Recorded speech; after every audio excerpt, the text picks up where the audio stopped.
Hello everybody and welcome back to another ship review, and today we are looking at this tier 5 US tech tree carrier, the Bogue. She's small, she's really cute, and well, you basically use this ship to bully Japanese carriers. See, the thing with the Bogue is that this is probably, in my mind, the last American carrier that is actually able to outright beat up on Japanese carriers.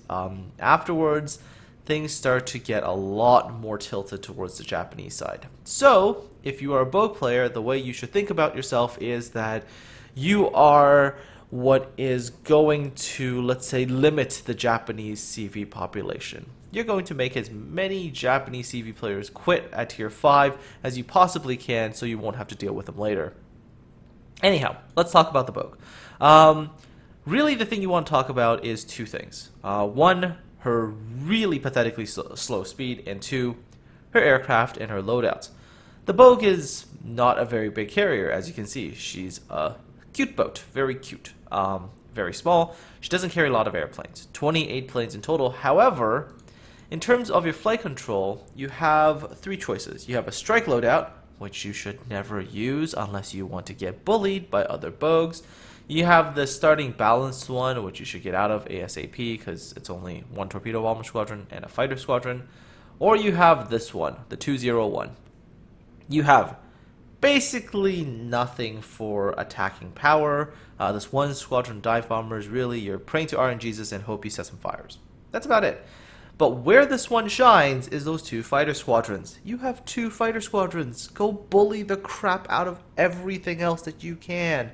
See a Japanese fighter squadron? Destroy it. See a Japanese torpedo bomber squadron? Destroy it.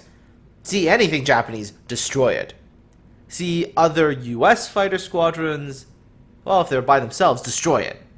If there's two of them, then do a little bit of a dance and see if you can get into advantageous positions before destroying them. Because that's really what the Bogue does. She just farms clear sky medals all the time. And that's your mission objective. Go out there, farm the clear skies medals, and destroy as many aircraft as you humanly can. Anyways, as for her fighters, well, you know, they're pretty good. Mostly because USN, you have a large squadron of them, having two of them when other nations like the Japanese only have one. Yeah, it does give you a bit of an advantage. And if you have air superiority, let's say you have a 10-point captain, which isn't that hard to get anymore, and you get air superiority, you do have, you know, squadrons of 7, which choose through other fighter squadrons with not much difficulty whatsoever. Anyways, aside from that, you don't really want to talk about the artillery, or, well, I mean, she has some AA, but again, don't really count on it. But what you should really talk about with the Bogue is the fact that she's also an awfully slow carrier. Maximum speed of 16.5 knots. And this is what made me hate her, because, you know, when you're playing a tier 4-5, destroyers do get past your lines and they get behind your lines, and once a destroyer sees you, you are so screwed. They are going to chase you and chase you and chase you till you die. And that speed is just so awfully painful. I mean, that combined with the fact that you also have basically no striking power is what causes frustration. But then again, if you're playing 201, just think about the amount of frustration you're applying to the other carriers and how much anger and rage you're giving them. That should make you feel better about yourself, even if you have very little influence on the actual surface battle. Final thing, surface detectability 11.5 kilometers is not very good. Again, I'm assuming you don't have anything more than a 10-point captain. If you do, and let's say you have like a 15-point captain, I'd probably recommend picking up Concealment Expert as well, as that will provide you with a little bit better concealment, and you'll get it to about 9.7 kilometers. Now, with the Bogue, because she's a tier 5 carrier, unless your sole purpose in life is to play air superiority, beat ass cancer, and basically go down to tier 5 and club the crap out of other low tier players and make them never want to play CVs again, then, you know, go for a very Bogue specific build. Otherwise, unfortunately, you do have to prepare your captain for the next CV, which means you're going to be building for a more generic captain, in which case I would probably say your first, let's say 10 points would be aircraft servicing expert, probably torpedo acceleration, probably torpedo armament expertise, and air supremacy, because you're planning to get eventually to a tier 10 ship, and you're probably going to need these skills. However, let's say you're building for something very Bogue specific, as in your entire captain build is only for the Bogue. Then you have a slightly different way of starting. I would say you want to start with dogfighting expert, because more ammo for your ass cancer fighters is that much better. The second row, there's really not much to pick, unfortunately. You might want to consider expert rear gunner just for that one dive bomber squadron, although not really all that useful. Maybe you want to consider something like adrenaline rush, just in case you get shot, you can reload your planes a little bit faster. Last stand could be kind of useful, just so that maybe if you get your engine shot out by attacking destroyer, you can still move. But like I said, 16.5 knots, where are you going to run from a destroyer? So second row, really just pick anything you want. I'm just going to take expert rear gunner just for those extra little bit defensive power on the dive bombers. And then on the third row, because again, remember, you're playing ass cancer all the way, you probably want to get something like demo expert just to get a bit more chance of fire from your bombs, because fires are great. So go for that. You don't need these torpedo skills. You don't have any torpedo bombers. And then finally, of course, get air supremacy first. And then, like I mentioned earlier, get concealment expert so you can be a stealthy Bogue. That would be for essentially your first 14 points if you were making a Bogue specific build. Otherwise, go for a standard CV build, build differently. In terms of modules, well, the Bogue is, the upgrade modules is quite standard. Buff your fighters. Make them more OP. Make them easier to bully every other tier 5 carrier's fighters. And that's pretty much it from the port view. This is the Bogue in a nutshell. Let me show you what you're supposed to do in battle, and I'll show you pretty much how to have a pretty easy time being ass cancer to the opposing CVs. So you start off a battle, and the first thing you want to do is get both of your fighter squadrons in the air first. Don't worry about the dive bomber squadron, really. You're not going to be getting too much damage from it, I think. On average, if you do it correctly, hit the battleships at the right times, when they're, popped off their damage control and everything, you get some damage over time. You can do a decent amount of damage, but they're not really effective against anything else. Just a little bit too random, because you don't have manual drops anymore. Actually, you don't have strafes either, so the Bogue right now is a complete sort of point-and-click adventure, almost. You get in, you see an enemy squadron, you just click them.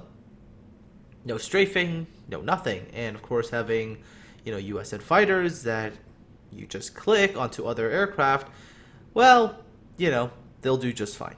Large squadron, pretty good planes, and you should have no problems. However, do be careful of not trying to jump into disadvantageous fights. There we go. There's the proper word. So yeah, like in this situation where there's 3 enemy fighters hanging around here, don't jump in there. You're not going to win.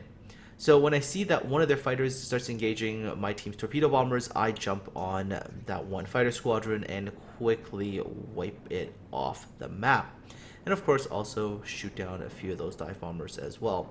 So then by doing this, I even out the fight quite dramatically, because now the enemy, once they turn back around, will only have 2 fighters. In the case of thing, one of those squadrons is actually quite damaged. So now the advantage is mine. So now I just get to bully this enemy CV and basically do whatever I want.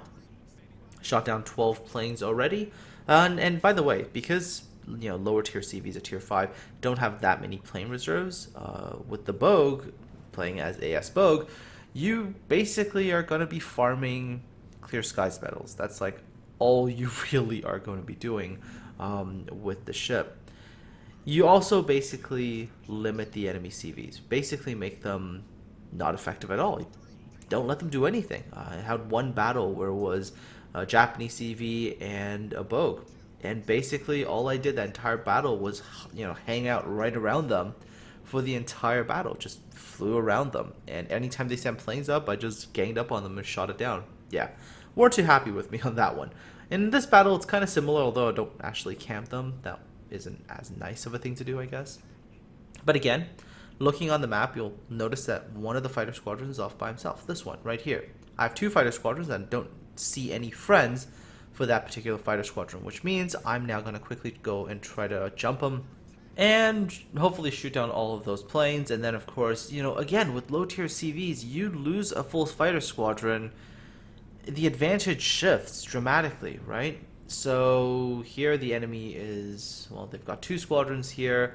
One of them is a tier 4 squadron, one of them is, and the tier 4 squadron is kind of low, so I engage on the tier 4 squadron first, quickly shoot them down with that one squadron, engage with the other one, and then of course that number 2 squadron frees up, so now 2-on-1, and this one fighter squadron from the enemy Bogue isn't going to last very long, and of course that squadron gets shot down. Target the torpedo bombers. This is going to be easy kill because that Langley only has tier 3 bombers, so all of these are going to go down really, really quickly. Turn back around, engage the dive bombers. So basically the two enemy CVs right now have lost a ton of planes to me. There's clear sky medal right there. That was 20 aircraft that I shot down. Look at how much ammo I still have on these fighters. So yeah, Bogue is just unrelenting if you know what you're doing with it. You know, as long as you know where to engage correctly, you're not engaging over, let's say, enemy AA. So you'll notice that I don't engage on anything that has substantial amounts of AA. So even something like a Königsberg, I don't want to engage over, right? There's no point. Might as well just wait for them to come to a better position for me before engaging. All right, still keeping my two squadrons here, and yeah, you'll notice, for example, even right now, like my dive bombers, really haven't done much with them yet, because that is not what you're focused on as AS Bogue. You are 100% focused on just being absolute ass cancer. That's it. That's all you're doing. You're just going around and shooting down as many of the enemy planes as you humanly can, basically make them not be able to do anything at all. Again, see, you want to stay away from some of these cruisers, like Emile Betin, you kind of want to stay away from them as well. A is not particularly strong, but you just don't want to lose planes, right? You have very, very small reserves, and the more you can keep your squadrons intact, the more of an advantage you're going to have when dealing with enemy carriers. So, right there, you'll see that the enemy has two fighter squadrons there. But I've got the air superiority advantage, and since now there's no strafing and it's just clicking, my bigger squadrons is probably going to beat their squadrons. So I'm trying to pick a fight where A is not going to play as big of a role from any sort of friendly, you know, enemy ship. Not my friend, well, friendly to their fighters, okay. And I'm basically going to try to get into a position where I will be able to engage their fighters. I do notice that there's the one dive bomber squadron, but the fighters are the priority first. You take out the fighters, you can generally afterwards go hunt down the bombers. So there we go. I go over a Clemson and an Izyaslav. Both of these destroyers don't really have all that great AA, so not really a problem. I'm gonna win that air fight, so that is, yeah, that's pretty much all the enemy fighters that I think the enemy CVs carry. By the end of these planes getting all killed off, I think I would have killed something like 40-something enemy aircraft by the end of this engagement, which, when you consider the, you know, enemy has a Bogue and a Langley, I think that's total 58 aircraft, like, combined. So I've pretty much taken out the majority of their planes. Bogue sends in the one dive bomber squadron on the Izyaslav. Izyaslav doesn't have a lot of HP left, and actually gets the the unlucky detonation as well. But I think I'm going to be able to chase these dive bombers down. Yep, there we go. Chase them down with my fighters, and that entire dive bomber squadron is gone as well. So currently going to be sitting at 43. I think that's another 6. So I'm probably going to be sitting at 49 plane kills after the end of this. Both enemy CVs are basically rendered ineffective. But then again, I mean, that's the thing with, you know, AS Bogue. Once you've taken care of the enemy air, you don't really have all that much going for you either in terms of effect on surface ship. But then again, right, like I said earlier, the whole purpose of this is just to make enemy CVs rage quit. You'd love finding the strike Bogues, by the way. The strike Bogues are the ones that you really get to piss off. Because again, you know, they don't have a lot of plane reserves, so you shoot down a whole bunch of them and hallelujah. I hit that Isokaze, finally actually managed to get a decent dive bombing hit there, but I don't kill the Isokaze. Isokaze has like 200 HP left. And that's just another day in the life of Ass Cancer Bogue. You can take care of all the enemy air, and when it finally comes down to you striking something, the damage is sort of all over the place. Sometimes you get good damage, sometimes you get nothing. That's happened quite a few times as well. Once I had a DD chasing me, and I went and dropped my bombs on him, and not once, not twice, like 4 times, and all I got was incapacitations. It happens. You just gotta pray to RNGesus and hope for the best. The only reliable thing really about the AS Bogue is your fighters. So that's the big lesson. Use them, be ass cancer, and piss off other CV players. Of particular note, the Japanese carrier players. Think of yourself as the gatekeeper to higher tier CV play. You know, the more you piss them off at tier 5, the less you might have to deal with them when you go up a tier. Anyways, folks, that pretty much does it for me in this battle. It's obviously a defeat. I have very little surface influence because, hey, 1 dive bomber squadron, what are you going to do? But, hey, at least the enemy CVs weren't doing all that much except for that one lucky guy with that destination. And that's it for this battle. Decent credits earned and everything. Experience was not awful for, you know, a losing battle. I was top of the team, 50 air kills, getting Clear Skies medals for the win. And that's it. Go, grab your Bogue. Go terrorize low-tier CV players with your awesome mouse clicks. Make them never want to play the CV again. Anyways, one final note. Thank you to my awesome patrons for their continued support. You guys are phenomenal. Love you guys. Although I do have to say, please don't make me play something like the Bogue again. I'm sorry. Just the whole brainless click and decimate enemy CVs is not really my thing. Although I know that you guys are probably going to come up with something that's going to drive me crazy again next time. So we'll see what you guys come up with next month. Anyhow, folks, take care. Have yourselves a good one. And I will talk to all of you again soon.